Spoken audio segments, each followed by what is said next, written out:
speak a few words, sir. వచ్చావా రాక్షసి? నమస్తే విజయవాడ. మామూలు కాదయ్యా మీరు. మొత్తానికి విజయవంతంగా పెద్ద టీంని తీసుకొచ్చేశారు. రామ్ చరణ్ని తీసుకురాగలిగారు. మెయిన్లీ థ్యాంక్స్ టు ఎంపీ గారు.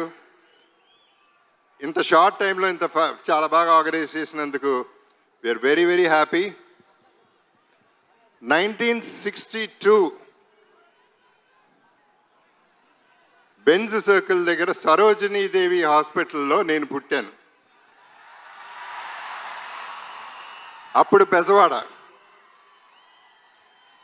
సో బెంజ్ సర్కిల్ నాకు బాగా తెలిసి అప్పుడు వాకింగ్ స్ట్రీట్ అయి ఉండేది. ముంత కింద పప్పు, గవర్నర్ పేటలో ముంత కింద పప్పు ఇవన్నీ తిని ప్రతి హాలిడే ఇక్కడ ఎంజాయ్ చేసినాడిని, మీతో పెరిగినాడిని, మీతో ఉన్నాడిని, మీతో ఉండిపోయేవాడిని. నేను ఇక్కడ పుట్టింది ఎంత వాస్తవం.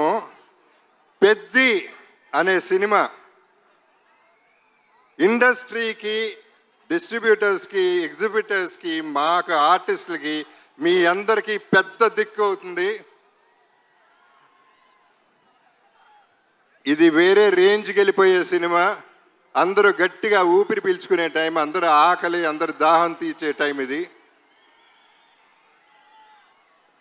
నాకు కూడా, ఎందుకంటే నాకు మంచి క్యారెక్టర్ వచ్చి 8 ఏళ్ళు అయింది. అంటే అరవింద సమేత తర్వాత పెద్దిలో నా క్యారెక్టర్, నాకు బుచ్చిబాబు నన్ను ఎలా ఊహించాడో నాకు తెలియదు, కానీ అప్పల్ సూరిగా నాకు తెలిసి ఇదే నా బెస్ట్ క్యారెక్టర్ అవుతుంది. సినిమా కూడా బెస్ట్ సినిమా అవుతుంది. ఇక రామ్ చరణ్ మెగా పవర్ ఏంటో ఈ సినిమాలో చూపిస్తాడు.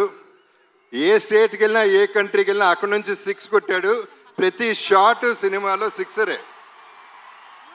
మీరు క్యాచ్ పట్టుకోవాలంతే. వాళ్ళ నాన్నగారు చిరంజీవి గారితో ఒక చిన్న డిస్కషన్ జరిగింది, మెగాస్టార్ గారితో. అప్పుడు నేను చరణ్ అంటే నాకు చాలా ఇష్టం. నేను మాట్లాడుతూ ఎంత ఎదిగిపోయాడండి అని చెప్తా ఉంటే ఆయన ఒక మాట అన్నారు, Charan talent wise, career wise, success wise ఒక ఎత్తు అయితే మనిషిగా సక్సెస్ అయ్యాడు. ఒక మంచి మనిషిగా, ఆ మంచి మనిషి, మంచి మనసు నేను సెట్లో చూస్తూ ఉంటాను. కలిసినప్పుడల్లా ఆ చూపులో, ఆ మాట, పిలుపులో కనపడుతూ ఉంటుంది. సో తనతో ఎప్పుడైనా ఏదైనా నేను ఎప్పుడూ రెడీగానే ఉంటా. ఎందుకంటే ఆపర్చునిటీ రావటమే గొప్ప విషయం. తన మనసు గురించి చెప్పాలంటే సాయిధరం తేజ్ ఒకసారి అన్నాడు, తన ఇంట్లో వాళ్ళ పేరెంట్స్తో పాటు వాళ్ళ బాబాయ్, మన డిప్యూటీ సీఎం గారు పవన్ కళ్యాణ్ గారు, తన కజిన్స్ అందరితో చాలా ఆప్యాయంగా ఉంటాడు. చాలా సరదాగా అల్లరి చేస్తూ కలిసిమెలిసి ఉంటామని చెప్పాడు. చాలా సంతోషం.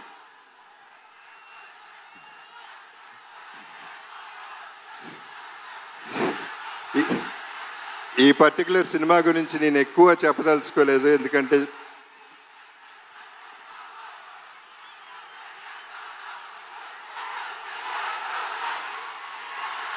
ఓకే.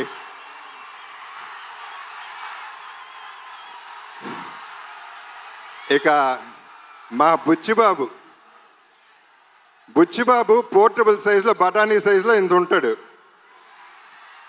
తనలో ఎంత బుర్ర ఉందో, ఎంత టాలెంట్ ఉందో, అన్బిలీవబుల్ టాలెంట్ ఉంది, అన్లిమిటెడ్ టాలెంట్ ఉంది. Is unstoppable also.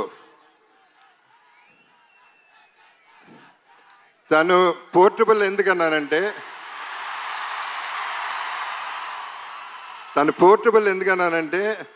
ఇలా ఉంటాడు, అందరు సంకల్లో దూరిపోతూ ఉంటాడు, చాలా ప్రేమగా ఉంటాడు. ఆ పోర్టబుల్ సెట్ని ఎక్కడికంటే ప్రతి ఇంట్లో, ప్రతి గుండెల్లో చేర్చేసుకుంటారు. అసలు వదిలితే సంకెక్కేస్తాడేమో అటువంటాడు. తను ప్రతి క్యారెక్టర్ డిజైన్ చేసిన విధానం అద్భుతంగా ఉంటుంది.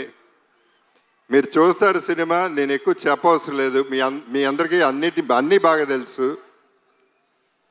ఇక రెహమాన్ గారి గురించి అప్పుడు ఇప్పుడు ఎప్పుడు కూడా సెల్యూట్ సార్. ఇక ర్యాండీ ఒక వన్ మోర్ అనేది ఎప్పుడు వినపడుతుంది దగ్గర. అండ్ శ్రీదేవి గారు ఎక్కడున్నా ఈ జర్నీ అంతా ఎంజాయ్ చేస్తూ ఉంటారు. లుకింగ్ ఎట్ జాన్వి, మనందరం ట్రైలర్ చూసాం, ఎంత బాగుందో, ఎంత బాగా చేసిందో మీ అందరు చూశారు. God bless everybody. సతీష్ గారు, రామ్ చరణ్ తనకై తను ఫోన్ ఎత్తి సతీష్ గారికి ఫోన్ చేసి ఈ సినిమా మనం చేస్తున్నాం అని చెప్తే అంతకంటే అదృష్టం ఏముంటుంది. అంటే ఆయన క్యాలిబర్ ఏంటో కూడా మీకు క్లారిటీ వచ్చేసి ఉంటుంది ఈ పాటికి. ఆయన నాకు బాగా నచ్చింది ఏంటంటే ప్రొడక్షన్లో ప్రతిరోజు వచ్చారు, కూర్చున్నారు, ప్యాషనెట్గా సినిమా తీశారు. సో వీళ్ళందరితో పనిచేయటం, I'm sorry if I forgot anybody.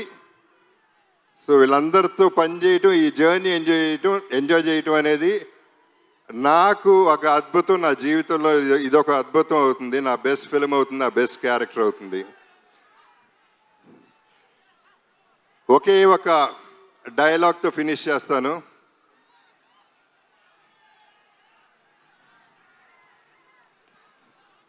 ఆఖరికి వచ్చను కూడా ఒంట్లో దాచుకుని బతకాలంటారా దీని అమ్మ బతుకు. మీ అప్పల సూరి.